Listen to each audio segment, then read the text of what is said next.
Welcome my dear rockets, कैसे हैं आप सभी। क्राइम मिस्ट्री फैंस तो आज की मूवी देखकर जश्न जरूर मनाएंगे और ये मैं अच्छी तरह जानता हूँ। एक लड़की जो बहुत ज्यादा डिप्रेशन में है वो एक डॉक्टर को कंसल्ट करती है। डॉक्टर एक मेडिसिन प्रिस्क्राइब करता है जिसका एक खतरनाक साइड इफेक्ट होता है। उस साइड इफेक्ट की वजह से वो लड़की और डॉक्टर कितनी बड़ी प्रॉब्लम में फंस जाते हैं।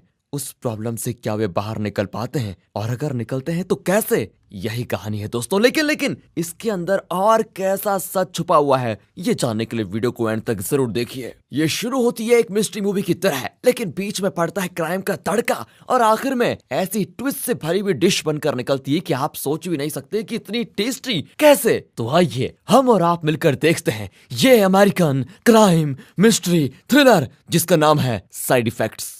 बाकी दोस्तों आप चैनल पर नए हो तो सब्सक्राइब जरूर कर दीजिएगा। तो मूवी की शुरुआत में एक शानदार अपार्टमेंट को दिखाते हैं। एक फ्लैट में किसी का कत्ल हुआ है, फर्श पर खून ही खून और कुछ कदमों के निशान। यहाँ कट करके सीन होता है शिफ्ट। एमिली नाम की एक लड़की तैयार होकर जेल जाती है जहाँ उसका पति मार्टिन सजा काट रहा है। हुआ यह था कि मार्टिन ने शेयर मार्केट में एक चीटिंग की थी, यानी एक स्टॉक के पब्लिक अनाउंसमेंट से पहले ही उसने उन स्टॉक्स को खरीद लिया था ताकि वो बहुत पैसे कमा पाए। लेकिन ये इलीगल है जिसकी वजह से उसे 4 साल की जेल की सजा हुई थी। ये दोनों बहुत ही लग्जरियस लाइफ बिता रहे थे, लेकिन जब से ये केस शुरू हुआ है कि फाइनेंशियल सिचुएशन बहुत खराब हो गई है और अब तो एमिली के पास कुछ भी नहीं बचा होता। एमिली एक कंपनी में नौकरी करती है और उसी से अपना गुजारा चला रही है। मार्टिन उससे माफी मांगता है कि देखो मेरी वजह से तुम्हें ये दिन देखना पड़ रहा है, पर मैं जल्दी छूट जाऊंगा और हमारी लाइफ पहले जैसी हो जाएगी, तुम टेंशन मत लो। लेकिन एमिली फिर भी उदास है क्योंकि जब उसे मार्टिन की सजा का पता चला तो उस वक्त एमिली प्रेग्नेंट थी,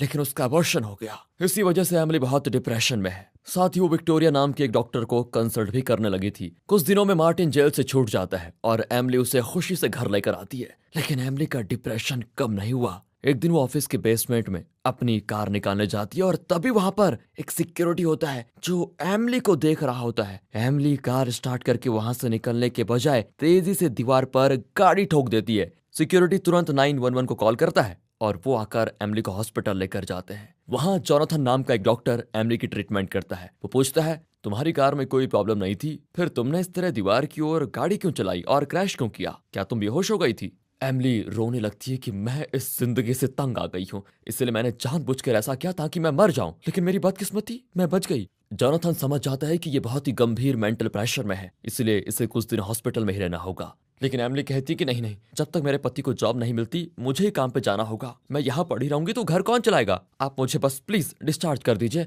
मैं काम के बाद रोज आपसे काउंसलिंग सेशन के लिए जरूर आ जाऊंगी। जोनाथन भी मान जाता है। जोनाथन मार्टिन को एमिली के मेडिसिन का प्रिस्क्रिप्शन देकर कहता है इन्हें एमिली को रेगुलर देना होगा। अब दिखाते हैं तो एमिली ऑफिस तो जाती है लेकिन ठीक से काम नहीं कर पाती। अचानक उल्टियां करने लगती है। उसकी मैनेजर उसे छुट्टी लेने को कहती है पर एमिली नहीं मानती। फिर वो जोनाथन से मिलने जाती है जो पूछता है कि वो क्या बात है आखिर जिससे तुम इतनी परेशान हो। तभी एमिली अपने पति का जेल जाना, उसके बाद एमिली का अबॉर्शन, फिर पैसे की तंगी जिसकी वजह से एमिली को नौकरी करनी पड़ी, ये सब कुछ बताती है।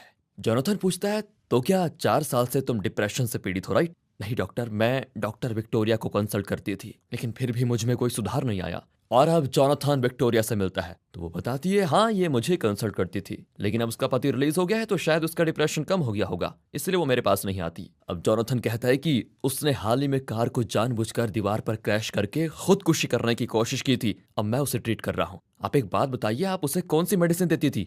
विक्टोरिया उसे अब्लिक्सिया नाम का एक मेडिसिन बताती है और कहती है कि मेंटली डिप्रेस्ड लोगों को ट्रीट करने के लिए ये मेडिसिन बहुत इफेक्टिव है, आप भी अपने पेशेंट्स को ट्राई करके देखिए। यहाँ मार्टिन कुछ लोगों से बात करके एक बिजनेस शुरू करने की सोच रहा होता है और आज शाम को उसे एक पार्टी में बुलाया होता है। वो एमिली को भी बुलाता है तो एमिली भी पार्टी में जाती है। लेकिन 4 साल से एमिली एकदम अकेली थी और ऑफिस में भी किसी से ठीक से बात तक नहीं करती थी, इसलिए यहाँ भीड़ भाड़ को देखकर उससे बहुत अजीब लग रहा था और वो मार्टिन को बताकर बाहर चली जाती है। उस दिन कार क्रैश के बाद मार्टिन को डर लगता है कि कहीं ये ऊपर से कूद ना जाए या खुदकुशी ना कर ले किसी दूसरे तरीके से, इसलिए वो एमिली के पास जाता है। तो वो कहती है कि तुम्हारे जेल जाने के बाद से मुझे लोगों से पता नहीं क्यों डर लगने लगा है, प्लीज मुझे घर ले चलो। मार्टिन भी उसको लेकर चला जाता है। अगले दिन से वो कार में नहीं बल्कि मेट्रो ट्रेन से ऑफिस जाती है। तभी उसे अब्लिक्सिया नाम की मेडिसिन का एक ऐड दिखता है जिसमें बताया गया है कि अगर आपको डिप्रेशन खाया जा रहा है तो अपने डॉक्टर से इस मेडिसिन के बारे में पूछिए। लेकिन एमिली इस तरह मेडिसिन के सहारे जीना नहीं चाहती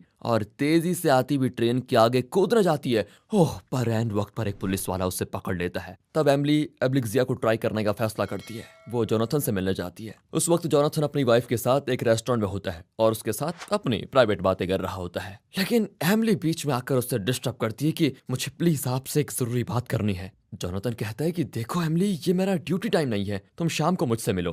पर एमिली जिद करती है तो जोनाथन भी उठकर उसके साथ जाता है। जोनाथन की वाइफ को गुस्सा आता है कि अरे ऐसे कैसे बीच से उठकर चले गए। होता है। एमिली कहती है, डॉक्टर आपकी मेडिसिन से मुझे राहत नहीं मिल रही है, डॉक्टर प्लीज कुछ करिए। मुझे अब भी लोगों को देखकर घबराहट होती है, और कल तो मैं एक ट्रेन के आगे कूदने वाली थी, लेकिन अच्छा हुआ किसी ने मुझे बचा लिया। आप प्लीज मुझे एब्लिक्सिया दे दीजिए।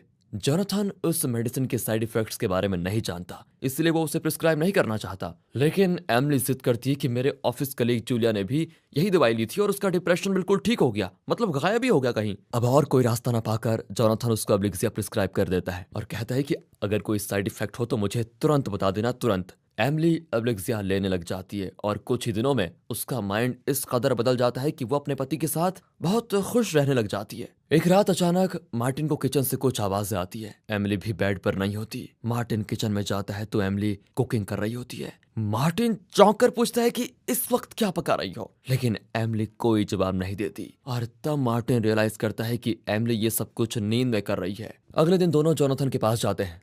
मार्टिन बताता है कि मैंने सुना है कुछ लोग नींद में चलते हैं, लेकिन ये तो नींद में कुकिंग करने लगी है। आप प्लीज इसका मेडिसिन चेंज कर दीजिए, शायद उसी में कोई दिक्कत है। जोनाथन अब दूसरा मेडिसिन लिखने जाता है, पर एमिली कहती नहीं, मैं एब्लिक्सिया लेने के बाद अपने पति के साथ बहुत ही खुश रहती हूँ। अगर आपने उसे चेंज कर दिया तो मैं फिर से डिप्रेस्ड हो जाऊंगी और शायद अपनी जान भी ले सकती हूँ। आप प्लीज मुझे एब्लिक्सिया ही लिख कर दे दीजिए। मार्टिन भी कहता है कि ठीक है डॉक्टर, अगर ये नींद में उठकर चलेगी तो मैं इसे संभाल लूंगा, आप एब्लिक्सिया ही लिख लीजिए। फिर जोनाथन फार्मास्यूटिकल कंपनी के लोगों के साथ कुछ मीटिंग्स भी करता है। दरअसल रियल लाइफ में जब हम खांसी, जुकाम, बुखार वगैरह इसके लिए डॉक्टर के पास जाते हैं तो डॉक्टर कुछ मेडिसिन लिख कर दे देते हैं। दरअसल मेडिसिन कंपनीज के रिप्रेजेंटेटिव्स डॉक्टर्स को गिफ्ट्स वगैरह देकर अपनी मेडिसिन को प्रिस्क्राइब करने के लिए कहते हैं। सिर्फ गिफ्ट ही नहीं, पैसे भी देते हैं। इसीलिए अलग अलग डॉक्टर्स अलग अलग मेडिसिन के नाम प्रिस्क्राइब करते हैं। दोस्तों, ये फार्मा कंपनीज डॉक्टर को कुछ ना कुछ देकर अपने मेडिसिन को प्रमोट करने के लिए कहते हैं। यहाँ कोई नहीं चाहता कि आपकी बीमारी ठीक हो जाए। इन कंपनीज का मकसद सिर्फ एक ही है,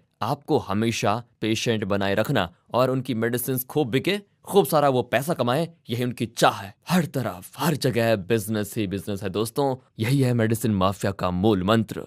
ऐसी खतरनाक सिचुएशन को भी हम सब एकदम नॉर्मल समझकर जी रहे हैं। इस बारे में दोस्तों आपकी भी राय होगी तो कमेंट्स में जरूर बता दीजिएगा। ऐसे ही एक फार्मा कंपनी की रिप्रेजेंटेटिव आकर जोनाथन से बात करती है और वो उनके मेडिसिन प्रिस्क्राइब करने के लिए मान जाता है। यहाँ मार्टिन घर आता है तो एमिली कुकिंग कर रही होती है। वो एमिली के पास जाकर कुछ पूछता है, लेकिन वो कोई जवाब नहीं देती। मार्टिन समझ जाता है कि एमिली ने एब्लिक्सिया टैबलेट खा लिया है और वो सो गई थी और इस वक्त वो नींद में है और वो चलकर आई और किचन में काम कर रही है। मार्टिन उसे बेडरूम में ले जाने के लिए टच करता है तो वो अचानक घूमकर मार्टिन के पेट में चाकू घुसा देती है। वो दर्द के मारे गिर पड़ता है तो एमिली उसके पेट पर भी चाकू घोंप देती है और बेचारा वहीं पर मर जाता है। उसका बहुत सारा खून बहता है, लेकिन एमिली उस खून पर पैर रखकर चलने लगती है और सीधा बेडरूम में जाकर सो जाती है जैसे कि कुछ हुआ ही नहीं। दरअसल ये सब कुछ एब्लिक्सिया का साइड इफेक्ट था और यही सीन दोस्तों मूवी की शुरुआत में दिखाया गया था। सुबह उठकर एमिली अपने पति की हालत देखकर तुरंत पुलिस को कॉल कर देती है। वहां पड़े चाकू पर एमिली के फिंगरप्रिंट्स होते हैं, जिसकी वजह से एमिली को अरेस्ट कर लिया जाता है। एमिली पुलिस को बताती है, मैं डिप्रेशन के लिए एक मेडिसिन लेती हूँ, उसका साइड इफेक्ट ये हुआ कि मैं नींद में चलने लगी और किचन में जाकर कुकिंग करने लगी,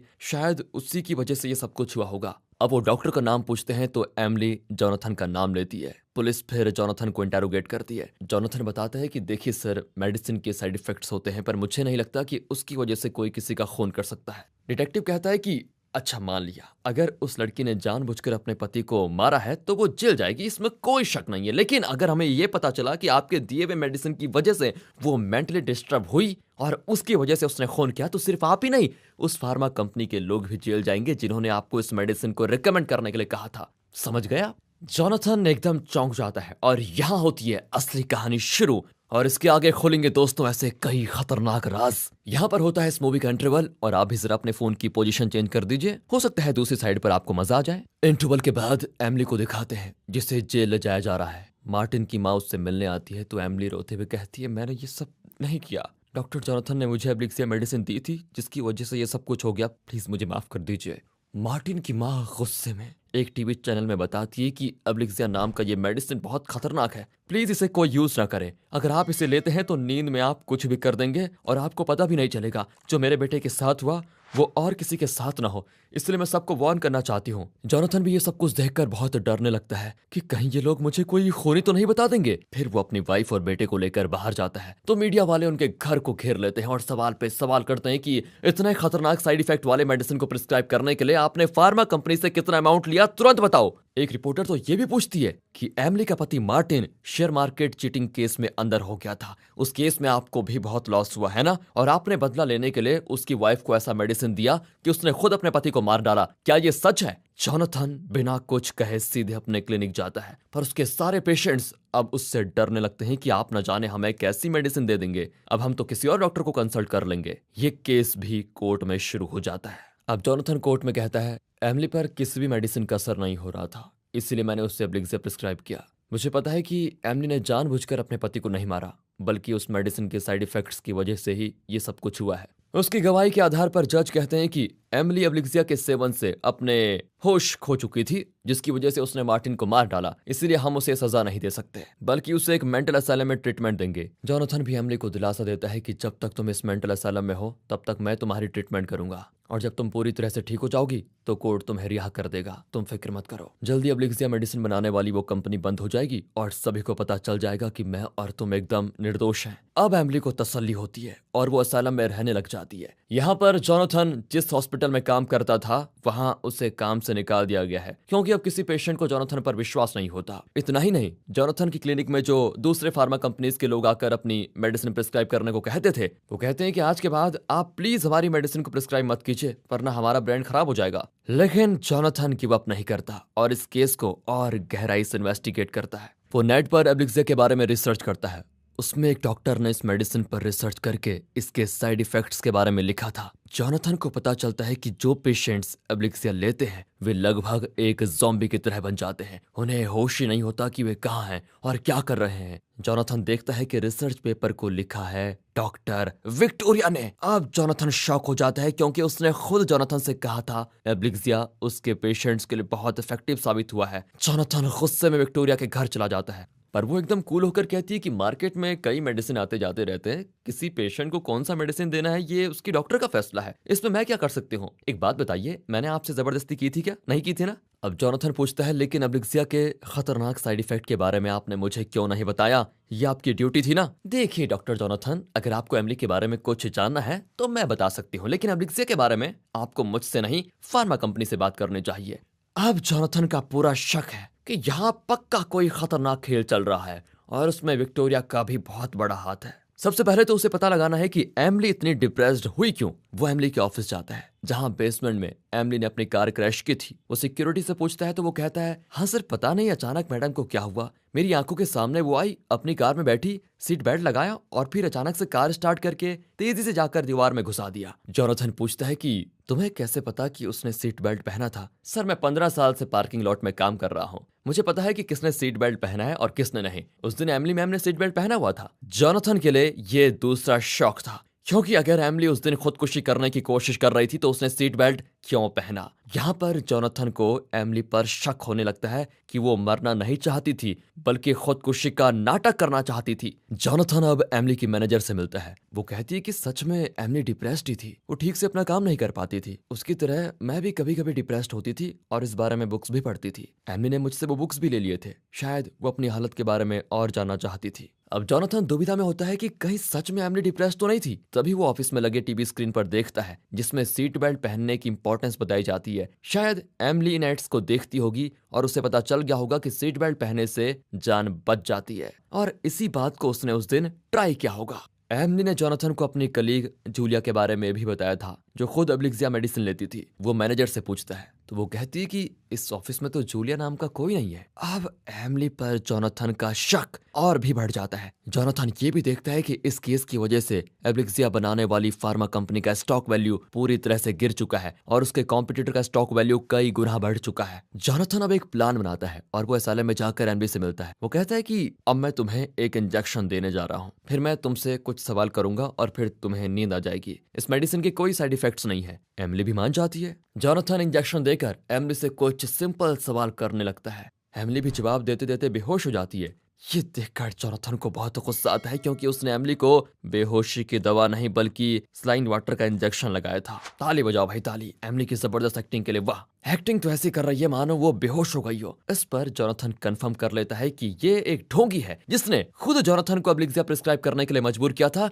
और उस मेडिसिन के साइड इफेक्ट्स का बहाना करके इसने अपने पति मार्टिन को मार डाला। अगर जोनाथन का ये क्लेवर आइडिया आपको पसंद आया हो दोस्तों तो वीडियो को लाइक जरूर कीजिए। इस केस के चलते जोनाथन की नौकरी, उसका क्लिनिक, मेडिकल फील्ड में उसकी इमेज सब कुछ मिट्टी में मिल चुकी है और इन सब की जिम्मेदार सिर्फ एमिली है। इसे मैं छोड़ूंगा नहीं। ये सोचकर जोनाथन एमिली को कातिल प्रूव करने और खुद को इनोसेंट साबित करने के लिए उतर जाता है मैदान में। वो एमिली से मिलने असाइलम जाता है तो वहां के रजिस्टर पर वो विक्टोरिया का नाम देखता है। जोनाथन को शक होता है कि ये एमिली से मिलने क्यों आई थी। वो कहती है कि तुमसे एमिली का ट्रीटमेंट ठीक से नहीं हो पाया, इसलिए अब मैं उसे ट्रीट करूंगी और जल्दी उसे बेगुनाह साबित करके बाहर लेकर आ जाऊंगी। मतलब इस पूरे केस में एमिली अकेली नहीं है, विक्टोरिया भी इस क्राइम में पूरी तरह शामिल है। ये सच जानकर जोनाथन घर आता है। उसकी वाइफ उसे चाटा मारती और कुछ फोटोज दिखाती है जिसमें एमिली जोनाथन को अपने पति के लिए खरीदे हुए गिफ्ट्स दिखा रही है। बट जोनाथन की वाइफ ये सोचती है कि जोनाथन एमिली को कोई गिफ्ट दे रहा है और शायद इनके बीच कुछ चल रहा है। ओह, घर में भी फंस गया बेचारा, इसलिए वो अपने बेटे को लेकर घर छोड़कर चली जाती है। जोनाथन समझ नहीं पाता कि ये फोटोज किसने भेजे होंगे। तभी विक्टोरिया का वॉइस मैसेज आता है कि कैसी लगी तुम्हारी वाइफ को वो फोटोज, आइंदा एमिली के केस में दखल मत दो। ये कहकर वो जोनाथन को एक मीटिंग के लिए बुलाती है। जोनाथन भी वहां जाता है तो विक्टोरिया कहती है तुम सिर्फ एमिली को उस असाइलम से निकालने का काम करो, अगर और कोई इन्वेस्टिगेशन करने की कोशिश की तो अपना सब कुछ खो दोगे। जोनाथन असलम जाकर वहां के इंचार्ज से कहता है कि आइंदा से मेरे अलावा और किसी को एमिली से बात करने की परमिशन मत देना प्लीज, और ध्यान रखना ये तुम्हारी ड्यूटी नहीं तुम्हारा फर्ज है। ये कहकर वो एमिली से मिलता है और उसे कुछ मेडिसिन देता है। एमिली कहती है नहीं, मुझे कोई मेडिसिन नहीं चाहिए। जोनाथन कहता है देखो एमिली, अगर ये मेडिसिन नहीं लोगी तो हम तुम्हें इलेक्ट्रिक शॉक देंगे। वैसे नॉर्मली डिप्रेस्ड लोगों को हम यही मेडिसिन देते हैं, लेकिन कुछ लोग डिप्रेशन का ढोंग करते हैं ना, इसलिए उन्हें हमें इलेक्ट्रिक शॉक देना पड़ता है और फिर वे सच में पागल हो जाते हैं। एमिली चौंक जाती है कि जोनाथन का बात करने का ढंग बहुत बदल गया है। तभी जोनाथन अपने फोन पर उस कॉल की रिकॉर्डिंग प्ले करता है जिसमें विक्टोरिया ने उसे मीटिंग के लिए बुलाया था। ये सुनकर एमिली को विक्टोरिया पर शक होने लगता है और पूछती है कि क्या ये सच में विक्टोरिया की आवाज थी। जोनाथन कहता है हाँ, वैसे मैं तुम्हें नहीं बताना चाहता था लेकिन गलती से प्ले हो गया। कोई बात नहीं, वैसे तुम जिंदगी भर इसी असाइलम में रहने वाली हो। ये आप क्या कह रहे हैं डॉक्टर? हाँ मेरी प्यारी एमिली, तुमने विक्टोरिया से मिलकर मार्टिन को मारने का वाह क्या गजब प्लान बनाया है ना। लेकिन अब विक्टोरिया ने मुझसे विनती की है कि तुम्हें जिंदगी भर असाइलम में बंद रखो। उसने खुद मुझे आइडिया दिया था कि तुम्हें शॉक ट्रीटमेंट देकर सच में पागल बना दूं। हाँ, वैसे इस काम के लिए उसने मुझे बहुत बड़ी रकम भी ऑफर की है। इतने दिन एमिली डिप्रेशन का ढोंग कर रही थी लेकिन अब वो असली डिप्रेशन और बेबसी का एक्सपीरियंस करने लगती है। वो विक्टोरिया को कॉल करना चाहती है लेकिन जोनाथन के कहने पर उसे किसी से बात नहीं करने दिया जाता। वो एमिली को पकड़कर उसके सेल में बंद कर देते हैं। फिर जोनाथन विक्टोरिया को कॉल करके कहता है कि तुम बहुत होशियार हो, लेकिन यहाँ तुम्हारी दोस्त एमिली ने सारा सच उगल दिया। अब विक्टोरिया घबरा कर वहां जाती है लेकिन जोनाथन उसे एंट्रेंस पर ही रोक लेता है। वो जानता है कि ऊपर से एमिली इन्हें देख रही है, इसलिए वो विक्टोरिया से बहुत ही फ्रेंडली होकर हंसकर बात करता है ताकि एमिली को लगे कि विक्टोरिया जोनाथन से मिली हुई है और उसने एमिली को धोखा दे दिया। इसी बीच उसे जोनाथन के दिए हुए टैबलेट्स लेने पड़ते हैं जिसकी वजह से वो ज्यादातर बेहोशी रहती है। एक पॉइंट पर उससे इन दवाइयों के साइड इफेक्ट्स सही नहीं जाते और वो कहती है कि डॉक्टर मैं आपको सब कुछ सच सच बता दूंगी, आप प्लीज मुझे टैबलेट्स मत दे दीजिए। मैंने और मेरे पति ने मिलकर शेयर मार्केट में कई ट्रिक्स किए जिसकी वजह से हमारे पास बहुत सारा पैसा आ गया, लेकिन एक दिन हमारी ये इलीगल करतूतें पकड़ी गई। मेरे पति ने इसकी जिम्मेदारी स्वीकार कर ली, उसे 4 साल की जेल हो गई और फिर मैं बहुत अकेली पड़ गई थी। तब मैंने डॉक्टर विक्टोरिया को कंसल्ट किया लेकिन हमारे बीच प्यार हो गया। मैंने विक्टोरिया को स्टॉक मार्केट के सारे ट्रिक्स सिखाए। हम दोनों ने मिलकर शेयर मार्केट में बहुत कमजोर परफॉर्म करने वाली एक फार्मा कंपनी के बहुत सारे शेयर खरीद लिए। मुझे अपने एक्सपीरियंस से पता था अगर उस कंपनी का शेयर वैल्यू अचानक बढ़ा तो हम मालामाल हो जाएंगे, पर यह काम बहुत ही मुश्किल था क्योंकि अब्लिक्सिया नाम की एक मेडिसिन को बनाने वाली फार्मा कंपनी शेयर मार्केट में एकदम टॉप पर थी। मेरे पति मार्टिन भी जेल से छूटने वाला था। अगर वो छूट गया तो मैं और विक्टोरिया साथ नहीं रह पाते। तब हमने मार्टिन को रास्ते से हटाने और खूब सारे पैसे कमाने का एक मास्टर प्लान बनाया। एक तीर से दो निशाने। हमारे प्लान के मुताबिक मैंने अपने पति को खुद ही मार डाला और इल्जाम अब्लिक्सिया पर लगाया कि उस मेडिसिन का मुझ पर साइड इफेक्ट हुआ, जिसकी वजह से मैंने अपने ही पति का कत्ल कर दिया। हमें पता था कि ऐसा करने से मार्टिन भी मर जाता और अब्लिक्सिया बनाने वाली फार्मा कंपनी का इमेज इतनी खराब हो जाता कि उसके शेयर्स एकदम गिरने लग जाते। फिर हमारे उस छोटे फार्मा कंपनी का शेयर वैल्यू एकदम से ऊपर चला जाता और हम बहुत पैसे कमा लेते। इसीलिए मैंने सीट बेल्ट पहनकर कार को जानबूझकर दीवार से क्रैश किया ताकि सभी को लगे कि डिप्रेशन के मारे मैंने खुदकुशी करने की कोशिश की।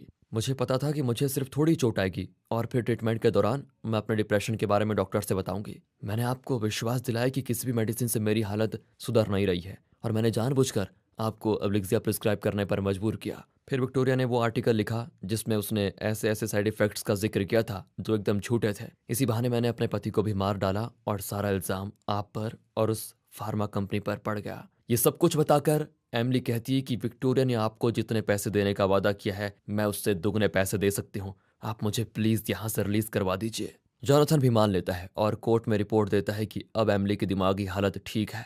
कोर्ट भी एमिली को असालम से रिलीज कर देता है। एमिली सबसे पहले विक्टोरिया से मिलती है जो एमिली को देखकर बहुत खुश होती है कि आखिर तुम छूट गई। फिर एमिली विक्टोरिया से उसके बैंक अकाउंट के बारे में पूछती है जिसमें शेयर से कमाए हुए पैसे जमा हुए हैं। विक्टोरिया भी उसे डिटेल्स दे देती है। अब एमिली कहती है कि वो बेचारा डॉक्टर जोनाथन खामखा तुम्हारे बिछाए हुए जाल में फंस गया।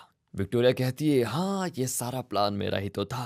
अब छोड़ो उन बातों को, चलो इसे खुशी के मौके को सेलिब्रेट करते हैं। ये कहकर विक्टोरिया एमिली के साथ इंटीमेट होने की कोशिश करती है तो वो देखती है कि एमिली की बॉडी में एक रिकॉर्डर है। विक्टोरिया एकदम से शॉक हो जाती है क्योंकि इनकी सारी बातें रिकॉर्ड की जा चुकी हैं। इतने में पुलिस आकर विक्टोरिया को इस चीटिंग केस के लिए अरेस्ट कर लेती है।